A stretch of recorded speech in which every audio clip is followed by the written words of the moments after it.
推动下水道虽然是看不到工程，不过为了提升市民生活环境的品质，向历史负责。但市水利局向中央争取2亿4000多万，来协助林地污水下水道二期沿河接管的第8标工程。28号上午，市长吴美婷亲自主持这摆典礼，同时用向前光线砍挂仪式正式动工。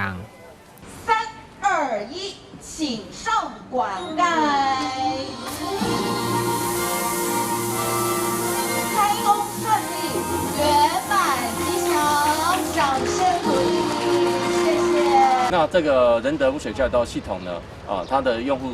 的接管户数呢会达到1237户，那总经费呢我们会达到2.48亿，那其中中央补助了92%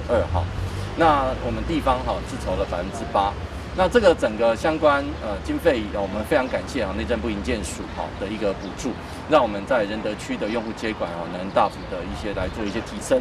不管是公共卫生还是现代化都市的指标来看，污水下水的工程都是一定爱做的。所以水利局嘛呼吁民众施作过程需要后尾巷坑污水的设施，请民众全力配合。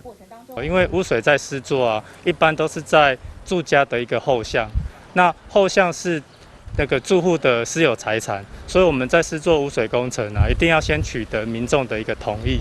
那一般我们污水在施作它要有一个足够的空间，在台南市是80公分来放这些污水设施。那后巷通常民众会有一些增建的情形，那这一部分也希望民众能够自行来把这些增建物来做一个拆除。那在施工过程多少会造成不方便，所以我们完成后整个后巷就会变得很清爽、很干净。林地污水下水道系统分4期建设，从到民国124年，总经费高达109亿。目前开工的第2期向营建署争取2亿4000多万，也包括部分东区的沿河已经完成管线长度大约46.8公里，沿河接管9428户。但新闻管制采访报道。